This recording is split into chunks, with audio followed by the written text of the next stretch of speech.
Hey, hello. Balik lagi di channel Spoiler Moon dan kita akan lanjutkan lagi spoileran dari part sebelumnya. Ya, kemarin diceritakan kalau si Fang Yuan itu ngikutin klan Gu Yue untuk mendapatkan jarahan dari serigala mahkota petir. Tapi rupa-rupanya mereka justru ketemu dengan klan Bai. Yang mana di situ kemudian si Fang Yuan ketemu dengan Bai Ning. Ya, kalau udah ketemu dengan Binding, endingnya pasti akan berantem. Lalu mereka mulai bertarung sampai akhirnya Fang Yuan pun kehilangan banyak Primeval Essence miliknya. Sehingga dia memutuskan untuk mundur dan mencoba mengembalikan Primeval Essence miliknya. Apa yang akan terjadi berikutnya? Mari kita masuk ke dalam ceritanya. Setelah menemukan tempat persembunyian, Fang Yuan segera mengembalikan Primeval Essence-nya dengan menggunakan Primeval Stone. Lalu di sisi yang lain, pertarungan antara Gu Yuebu dan pemimpin dari klan Bai masih terus berlangsung dengan sengit. Pertarungan dari kedua klan ini telah mengakibatkan kerugian yang besar karena telah menewaskan 3 tetua dari klan Gu Yue dan juga 2 tetua dari klan Bai. Setelah beberapa saat, akhirnya Fang Yuan telah selesai memulihkan Primeval Essence miliknya. Lalu Fang Yuan pun keluar dari tempat persembunyiannya. Dia melihat beberapa tetua masih berusaha mendapatkan guam liar itu. Lalu saat ini, klan Gu Yue terlihat sangat marah. Sejak awal guam liar itu seharusnya menjadi milik mereka. Tetapi sekarang klan Bai ikut campur, sehingga klan Gu Yue tidak bisa mendapatkan semuanya. Melihat semua itu, Fang Yuan berencana untuk mendekati guam liar yang masih menjadi target dari para tetua. Dan Fang Yuan berharap bahwa salah satu di antara mereka adalah guam penyembuh. Akan tetapi, saat Fang Yuan ingin mendekati guam liar itu, tiba-tiba terdengar suara auman serigala yang sangat kencang. Dan tidak lama setelah itu, terlihat gerombolan serigala petir datang. Tetapi yang paling mencolok dari gerombolan serigala petir itu adalah sosok serigala yang berukuran raksasa lalu berdiri di atas 2 kaki. Apakah itu serigala petir mahkota lainnya? Teriak para tetua klan yang tampak panik. Mereka tidak percaya dengan apa yang mereka lihat ini. Situasi semakin memburuk. Gerombolan serigala itu bergerak dengan cepat sehingga membuat ekspresi kedua pemimpin klan dan para tetua lainnya pun menjadi sangat panik. Meskipun sebelumnya kedua klan ini telah berhasil menghadapi gelombang serigala, tetapi kedatangan para gerombolan serigala yang tiba-tiba ini membuat mereka tidak memiliki cara untuk melawan mereka. Bukankah laporan mengatakan serigala petir mahkota hanya berjumlah 3? Teriak salah seorang tetua dengan panik. Tunggu, coba lihat baik-baik. Serigala petir mahkota ini terluka, kata Gu Yuibo yang mencoba tetap tenang dan menganalisis situasi. Apakah ini adalah serigala petir mahkota yang menyerang desa Xiong? Teriak tetua yang lain. Yang dikatakan oleh tetua sebelumnya mungkin saja benar terjadi. Fakta bahwa kedatangan serigala petir mahkota ini dalam keadaan penuh luka menandakan jika mereka baru saja menghadapi pertarungan yang sengit. Lalu tiba-tiba seorang tetua lagi berkata, "Tunggu, kenyataan bahwa saat ini kawanan serigala ini muncul di sini, bukankah ini menandakan kalau desa Xiong mungkin sudah..." Mendengar pernyataan itu membuat ekspresi dari para tetua menjadi lebih serius. Sialan, bagaimana mungkin desa Xiong benar-benar tidak bisa diandalkan? Mereka bahkan tidak mampu menahan serangan gelombang serigala, kata tetua lain yang mengeluh tentang desa Xiong. Jika diperhatikan baik-baik, kaki depan serigala petir mahkota ini terluka. Otot-ototnya menyusut sehingga membuat ukuran kaki depannya lebih kecil. Sehingga serigala petir mahkota itu hanya menggunakan kaki belakangnya untuk berlari dan terlihat seperti seekor kanguru yang melompat maju. Sebenarnya kalau digambarkan lebih tepatnya bukan kanguru ya, kayak orang yang berjalan. Tunggu, tunggu. Sosok itu tidak terlihat seperti serigala mahkota petir biasa, kata pemimpin klan Bai. Menyadari perbedaan itu membuat tubuhnya semakin gemetar. Petir likan, kata Fang Yuan yang tampak bergumam. Ya, dia tahu bahwa serigala ini bukanlah serigala petir mahkota, tetapi serigala itu punya julukan petir likan, atau dibalik likan petir. Penampilan dari likan petir sekilas memang mirip seperti serigala mahkota. Meskipun dalam hal kemampuan fisik, kemampuan likan petir itu lebih lemah. Tapi, likan petir memiliki kecerdasan bawaan yang bahkan melebihi manusia biasa. Likan petir memiliki strategi pertarungan yang sangat baik, dan hal itu membuat sosoknya menjadi jauh lebih berbahaya daripada serigala petir gila atau bahkan serigala petir mahkota. Dengan kendali penuh dari likan petir, maka tidak heran kalau klan Xiong dapat dikalahkan oleh gerombolan serigala petir ini. Menyadari hal itu, dengan segera Fang Yuan berusaha menjauh dari medan perang. Bahkan dia pun mengabaikan Guom Liar yang sebelumnya ingin dia tangkap. Karena menurut Fang Yuan, kedatangan gerombolan serigala petir ini bukan hal yang bisa dianggap remeh, sehingga dia memilih untuk menghindarinya selagi masih ada kesempatan. Mundur, gelombang serigala terlalu besar, kita tidak bisa melawan mereka, teriak para tetua yang mulai panik. Para tetua yang sebelumnya sibuk bertarung dan mencari Guom Liar, kini sekarang mereka tidak memiliki cukup kekuatan, sehingga mereka harus kembali. Semuanya mundur. Gelombang serigala petir ini terlalu besar. Kita tidak akan bisa menang melawan mereka. Ayo kembali ke desa dan rencanakan pertahanan, kata Gu Yuibo menegaskan sekali lagi. Meskipun para tetua belum mengetahui identitas sebenarnya dari likan petir, tetapi mereka semua setuju dengan perkataan Gu Yuibo, sehingga kemudian mereka pun mundur. Sayangnya, likan petir itu menggeram, lalu kemudian melepaskan sebuah serangan. Likan petir tidak berniat melepaskan mereka begitu saja. Apapun yang sudah ada di hadapannya harus ditaklukkan. Likan petir menggunakan Gu asap serigala peringkat 4, lalu mengeluarkan sebuah bola hitam. Saat bola hitam itu meledak, kabut hitam menyebar ke segala arah dan menutupi pandangan dari para Master Gu. Kabut hitam itu menyebar dengan sangat cepat, bahkan Fang Yuan pun ikut terjebak di dalam sana, padahal dia sudah memutuskan lari lebih dulu. Tiba-tiba saja, sambaran petir datang, kemudian membelah kabut hitam itu dan menyerang ke arah Fang Yuan. Serangan itu datang dengan sangat cepat, tapi untungnya naluri bertarung dari Fang Yuan juga merespon serangan itu dengan cepat. Fang Yuan segera menggunakan Gu perisai petir untuk melindungi dirinya.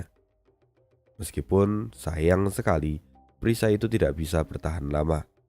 Dalam sekejap, pertahanan itu pun hancur dan membuat Fang Yuan terkena serangan dari likan petir, meskipun damage-nya tidak sebesar sebelumnya. Serangan itu membuat Fang Yuan jatuh ke tanah. Dia pun sampai hampir pingsan. Arus listrik yang mengalir pada tubuhnya melumpuhkan otot-otot dari Fang Yuan, bahkan membuatnya kesulitan untuk bernafas. Fang Yuan berusaha bangkit sambil menahan rasa sakit dan mati rasa yang sedang ia alami.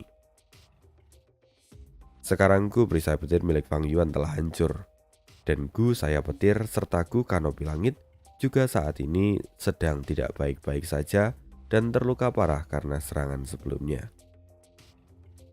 Sial, aku tidak menyangka jika likan petir memiliki kecerdasan seperti ini, kata Fang Yuan.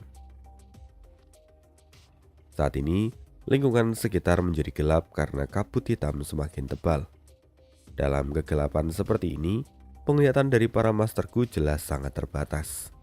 Tetapi, kawanan serigala tidak terpengaruh sama sekali karena mereka lebih mengandalkan penciuman daripada penglihatan.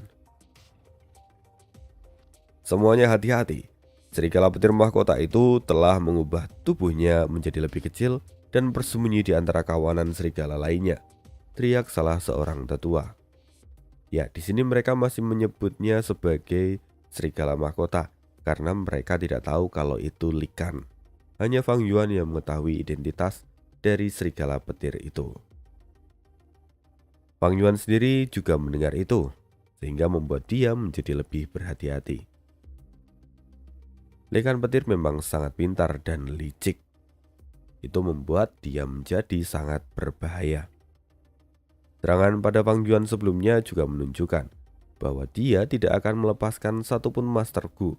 Dia tidak akan membiarkan Master Gu kabur. Setelah itu, Fang Yuan menggunakan rumput telinga tanah miliknya. Ada banyak suara yang terdengar oleh Fang Yuan, dan hal ini sangat membingungkannya. Jangkauan dari rumput telinga komunikasi tanah itu sangatlah luas, tapi tidak bisa membedakan detail-detail yang kecil. Lalu Fang Yuan mencoba untuk lebih fokus dan membedakan suara-suara itu agar dia bisa mendapatkan sebuah petunjuk. Beberapa saat setelah itu, Fang Yuan mulai merasakan kehadiran dari kawanan serigala yang jumlahnya lebih dari 100 ekor. Segera Fang Yuan memanggil kelabang emas gergaji mesin dan mengaktifkan Gu Kanopi Langit. Pisau gergaji pada kelabang emas itu mulai bergerak dengan cepat, seperti sebuah pedang yang besar. Dia menembus kabut hitam itu dan memotong tubuh serigala petir yang ada di sekitarnya. Dan seiring berjalannya waktu, telah banyak serigala petir yang dibunuh oleh kelabang emas gergaji mesin ini. Tetapi serangan dari serigala petir itu terus bermunculan dari segala arah. Bahkan serangan bertubi-tubi dari segala arah itu membuat Fang Yuan kesulitan jika harus menghadapinya seorang diri. Apalagi pandangan Fang Yuan saat ini masih sangat terbatas. Di tengah-tengah kabut hitam, pemimpin dari klan Bai akhirnya mulai perbincangan dengan klan Guyue. "Guyue Bo, apa rencanamu sekarang?" kata pemimpin klan Bai. Baiklah, mari kita bekerja sama untuk keluar dari situasi ini, jawab Guyue Bo dengan sedikit menghela nafas. Mereka semua menyadari jika bertarung sendirian, mereka tetap tidak akan bisa selamat dari serangan gelombang serigala ini. Hanya dengan bekerja sama antar kedua klan, mereka masih memiliki kesempatan untuk bertahan hidup. Di saat mereka sedang mendiskusikan itu, tiba-tiba Likan petir muncul dan menyerang para pemimpin klan. Sehingga serangan itu mengacaukan koordinasi mereka. Dalam kabut hitam itu, gerombolan serigala terus menyerang dan telah menewaskan banyak tetua secara tragis. Di sisi lain, Primeval Essence milik Fang Yuan kini mulai habis lagi. Tubuh Fang Yuan penuh dengan luka. Karena demi menghemat Primeval Essence miliknya, Fang Yuan terpaksa menghentikan menggunakan perisai Gu Kanopi Langit. Kekuatan serangan dari kelabang emas gergaji mesin juga perlahan-lahan mulai berkurang. Meskipun Fang Yuan memiliki kekuatan 2 babi hutan, tetapi saat ini Fang Yuan merasakan sakit di seluruh tubuhnya.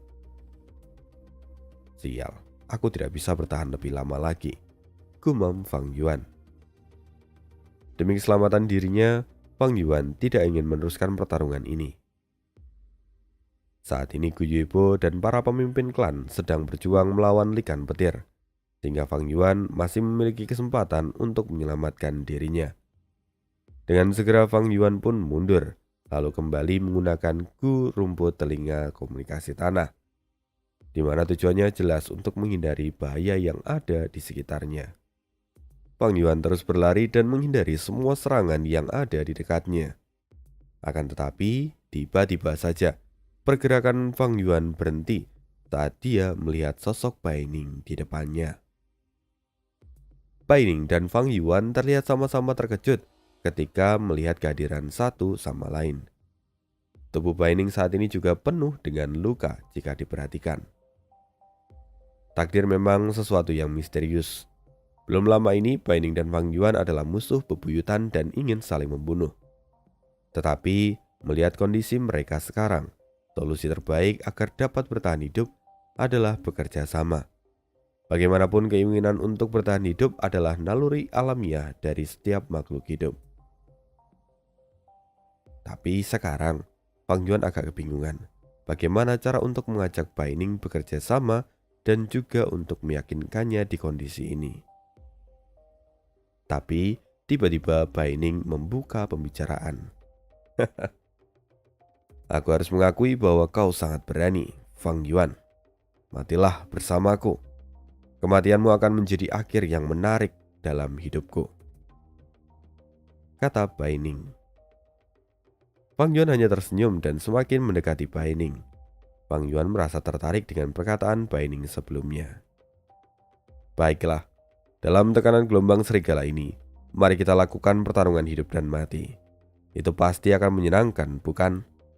Kata Wang Yuan sambil tersenyum kepada Baining. Mendengar itu Baining tentu sangat terkejut, karena rupanya Wang Yuan jauh lebih gila daripada dirinya. Apa kau benar-benar ingin mati? Jika kau memang ingin mati, aku dengan senang hati akan mengabulkan keinginanmu, kata Baining yang kemudian mengeluarkan aura yang menyeramkan di sekitar tubuhnya. Mendengar itu, Wang Yuan hanya tertawa dan terus berjalan ke arah Baining. Manusia hanya hidup selama 100 tahun, dan seiring berjalannya waktu, itu akan terasa sangat singkat. Apa gunanya kita hidup jika tidak dapat melihat hal-hal menarik di dunia ini? Meski aku tidak menginginkan kematian, tapi aku tidak takut akan hal itu. Saat ini aku berada di jalan yang aku inginkan. Jadi meski aku mati, aku tidak akan pernah menyesal, kata Wang Yuan dengan suara yang bijak. Mendengar kata-kata Wang Yuan itu membuat seluruh tubuh Baining bergetar. Meskipun selama ini Baining selalu mengatakan bahwa dia tidak takut mati, tapi jauh di dalam lubuk hati yang sebenarnya Baining tidak pernah merasakan kebebasan dan juga kenyamanan. Tetapi perkataan dari Wang Yuan sebelumnya memberikan pandangan baru pada Baining tentang kebenaran yang selama ini dia cari-cari. Aku sangat suka dengan kata-katamu, tapi aku ingin tahu jalan apa sebenarnya yang kau maksud. Jalan apa yang sebenarnya sekarang sedang kau lalui? Tanya Baining kepada Wang Yuan. Mendengar perkataan Baining, itu membuat Wang Yuan tertawa dan kemudian masih terus berjalan mendekatinya. Setiap orang memiliki jalan mereka masing-masing, dan aku tidak perlu memberitahukannya kepadamu jalan apa yang sekarang kupilih. Selain itu, bagaimana aku bisa tahu jalan yang kau pilih? Jawab Wang Yuan. Mendengar itu, membuat Baining bersemangat dan seperti mendapatkan sebuah pencerahan lagi. Jalan yang kupilih, itu benar, aku harus menemukan jalanku sendiri, kata Baining sambil mengangkat tinjunya dengan penuh semangat. Saat ini Baining merasakan kegembiraan yang sulit dideskripsikan. Sebelumnya Baining merasa sangat tersesat karena tidak memiliki tujuan dalam hidup. Tetapi sekarang Baining merasakan sesuatu harapan akan jawaban dan pertanyaannya selama ini. Akhirnya aku mengerti perbedaan di antara kita. Wang Yuan, selama ini kau telah berjalan di jalan yang kau inginkan, sedangkan aku masih berusaha untuk menemukan jalanku sendiri, kata Baining sambil melihat Wang Yuan dengan penuh arti. Tiba-tiba Baining pun tertawa dengan ekspresi yang menjadi semakin gila. Wang Yuan, jika kau ingin bertarung denganku, maka aku akan sangat senang. Tapi kurasa saat ini bukanlah waktu yang tepat. Sekarang ayo kita kerja sama. Kita hadapi situasi ini dan kemudian bertarung di lain waktu. Bisa bekerja sama dengan musuh bebuyutanmu, bukankah itu adalah hal yang baru dan menarik untukmu? Ayo kita coba, kata Baining. Mendengar itu, Wang Yuan sedikit menyeringai. Semua rencana yang ada di kepalanya benar-benar terlaksana. Sehingga kemudian dia berkata, "Apa aku bisa percaya padamu?" Baining pun berkata, "Aku sama sekali tidak memintamu untuk percaya padaku. Kau dapat percaya padaku atau kau juga bisa mengkhianatiku dan menyerangku kapan saja. Semuanya adalah pilihanmu sendiri," kata Baining dengan sikap acuh tak acuh sambil mengangkat bahunya. Mendengar itu, Fang Yuan kemudian berkata, "Baiklah, mari kita coba." Fang Yuan kemudian mengulurkan tangannya dan menyiapkan kelabang gergaji mesin. Dengan lirih, Fang Yuan kemudian berkata, "Tetap waspada, karena aku bisa saja menyerangmu secara diam-diam." Mendengar itu membuat Baining pun tertawa sekali lagi. Mereka kini saling memberikan punggung masing-masing dan bersiap untuk menyerang serigala petir. Sekarang, awan tebal mengelilingi mereka dan terdengar auman serigala petir di sekitar mereka. Baining sendiri memiliki gum mata petir, tetapi karena terhalang oleh kabut, jarak pandangnya hanya sejauh 30 langkah. Hal ini terkadang membuat Baining terjebak di antara kawanan serigala. Sedangkan Fang Yuan memiliki gu telinga komunikasi tanah dan dapat mendeteksi suara sejauh 200 langkah darinya. Akan tetapi, di tengah kabut ini pandangan Fang Yuan juga sangat terbatas, sehingga Fang Yuan tidak dapat mendeteksi apakah ada pepohonan ataupun batu besar yang ada di depannya. Oleh karena itu, dalam situasi ini Fang Yuan dan Baining hanya dapat bekerja sama dan saling melengkapi dengan kedua gu milik mereka. Setelah mereka berdua sepakat untuk bekerja sama, akhirnya mereka berlari ke arah yang sama. Sekarang kita berada di sisi selatan. Jika kita terus ke arah sana, maka kita akan sampai di desa Guyue, kata Baining. Tidak, terlalu banyak kawanan serigala di arah desa Guyue. Kita harus mengambil jalan lain, kata Fang Yuan, yang mana dia bisa mendeteksi gerombolan serigala yang ada di depannya. "Oh, kalau begitu, ayo kita pergi ke tenggara. Bagaimana menurutmu?" kata Baining. Fang Yuan menghentikan langkahnya sesaat, lalu berjongkok dan mengeluarkan lagi akar dari telinga kanannya. Dengan begitu, Fang Yuan bisa mendengar lebih jelas. Dan sambil menunggu Fang Yuan, Baining terus membunuh beberapa serigala petir yang mendekati ke arah mereka. Dan setelah beberapa saat, akhirnya Fang Yuan berdiri kembali. Di arah tenggara ada satu lubang, tapi kita harus segera menuju ke sana sebelum lubang itu tertutup kembali, kata Fang Yuan sambil menjelaskan situasi yang dia dapatkan.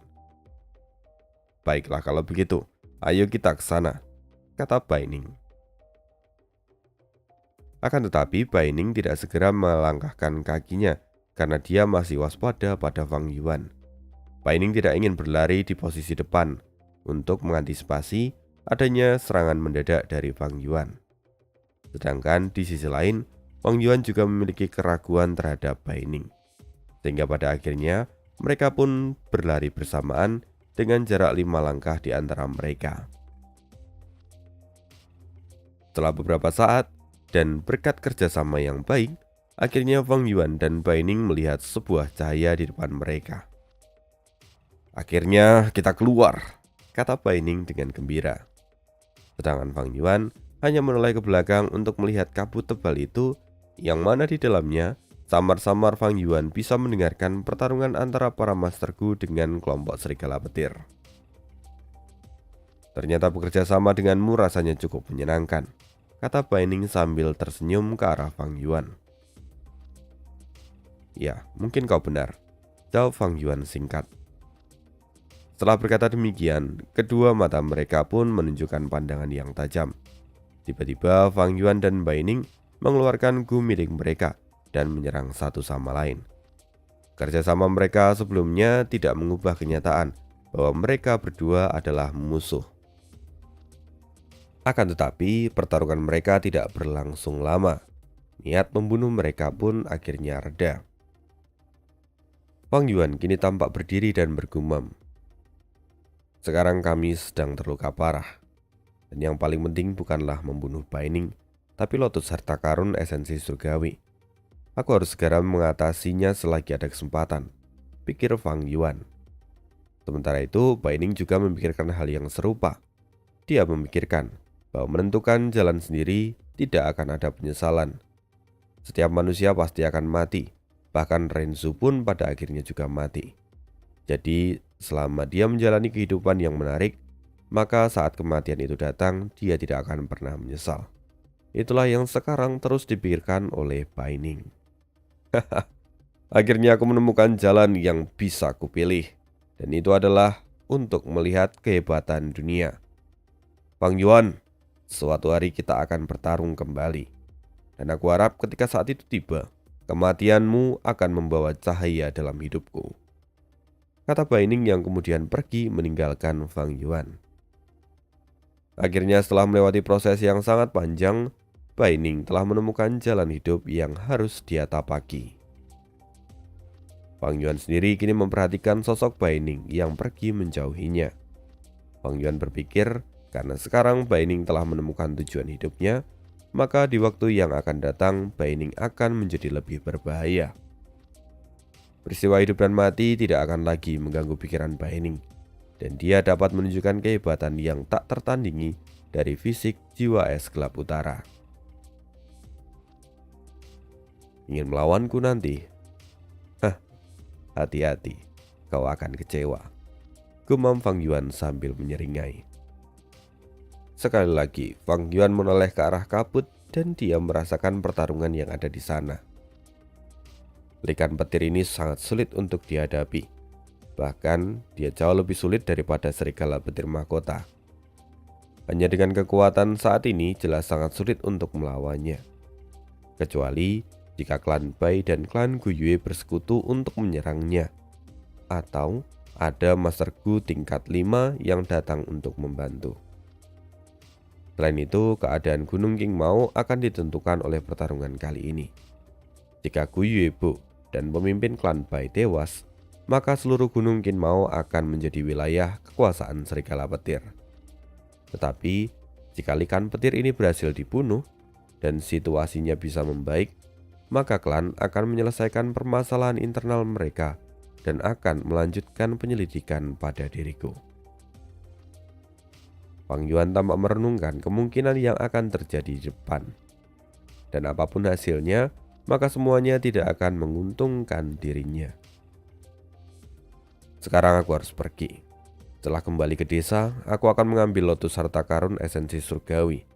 Kemudian mengambil Gu tipe penyembuhan dan penyimpanan klan, gumam Fang Yuan.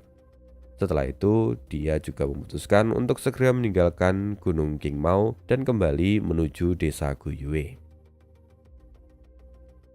Tidak perlu waktu lama, Fang Yuan kini dapat melihat desa Guyue dari kejauhan. Dalam perjalanan, tiba-tiba Fang Yuan bertemu dengan orang asing. Kedua orang asing itu dia menggunakan pakaian Master Gu. Salah satu di antara mereka adalah seorang pria tua yang berbadan tinggi dan tegap, serta menggunakan topeng tembaga untuk menutupi wajahnya.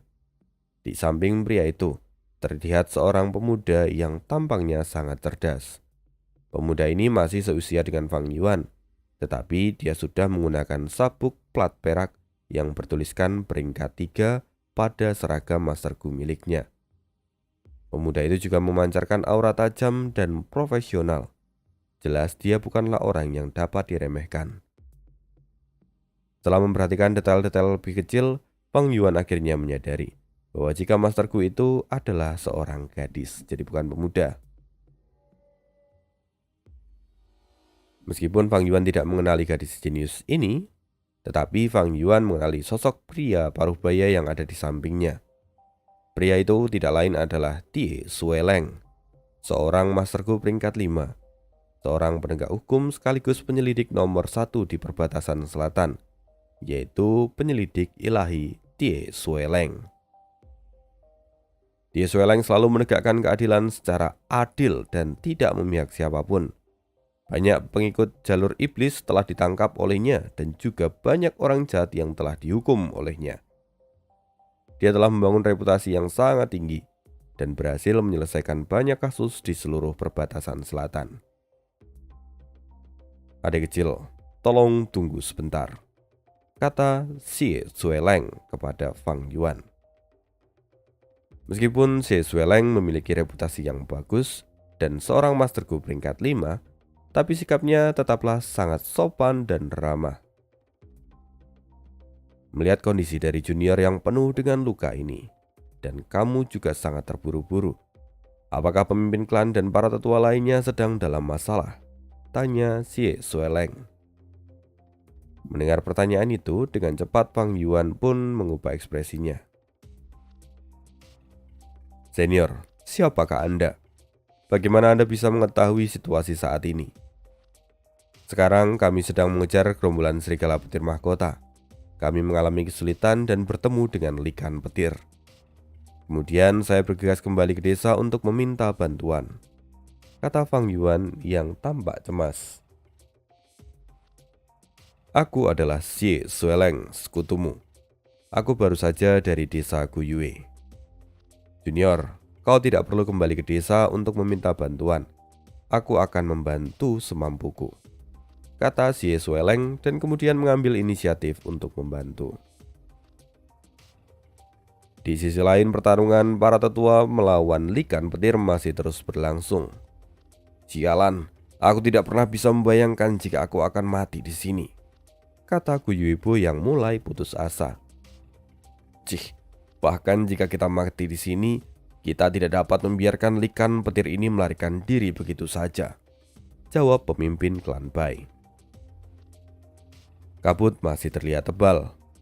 Dia menyebar ke segala arah dan menutupi pandangan semua orang. Banyak tetua yang sudah meninggal, sedangkan Gu Yuibo dan pemimpin klan Bai masih bertahan dengan sisa tenaga mereka. Tapi hal serupa juga berlaku untuk likan petir. Tubuhnya pun penuh dengan luka. Ya, bagaimanapun secara fisik likan petir memang tidak sekuat serigala mahkota.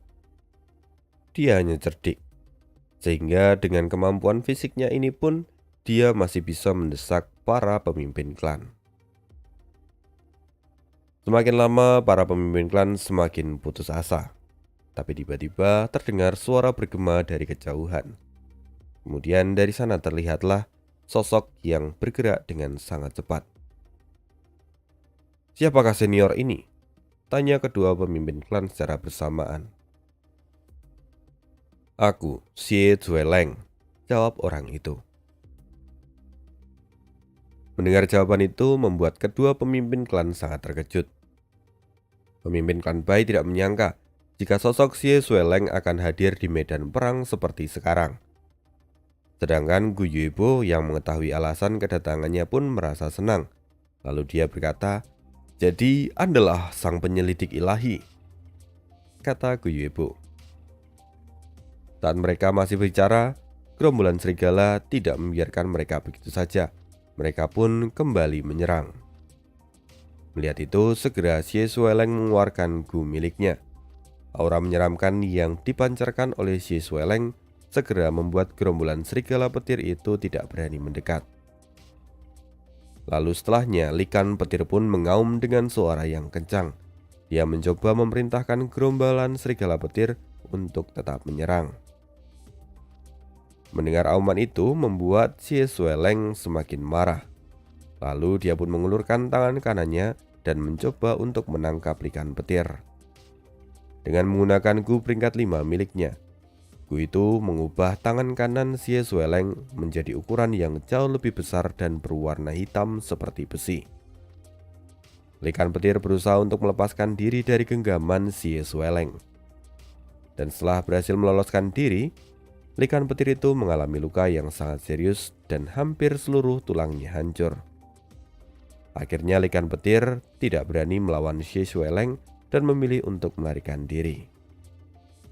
"Dia akan melarikan diri, cepat hentikan dia!" teriak pemimpin klan Bai.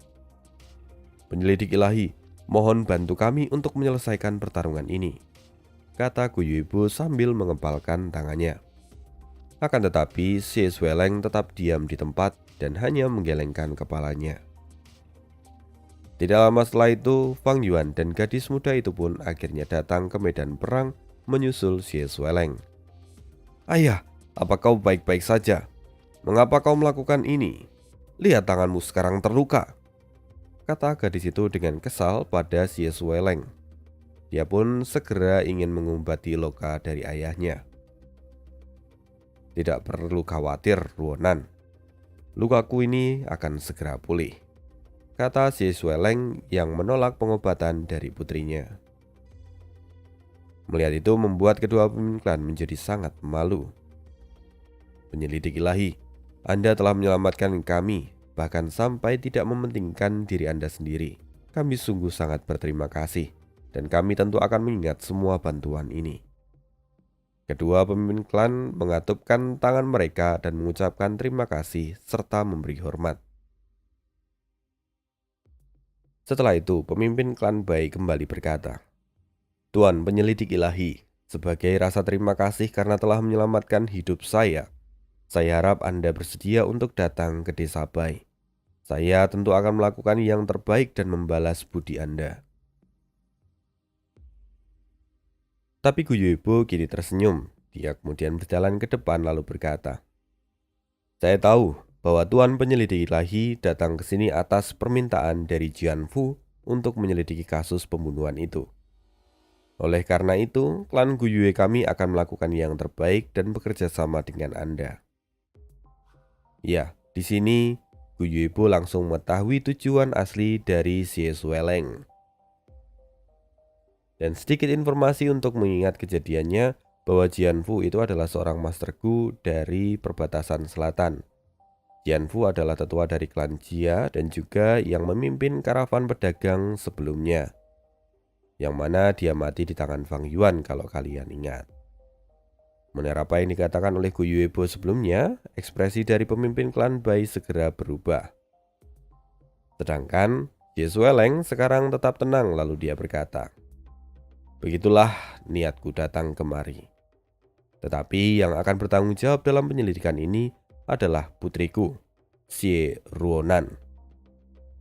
Mendengar itu, kedua pemimpin klan sedikit terkejut, lalu mereka langsung melihat ke arah gadis muda yang ada di sebelah Xie Sueleng. Ya, setelah itu, singkat cerita mereka akan kembali ke desa. Dan apa yang akan terjadi, jelas Wang Yuan akan diselidiki.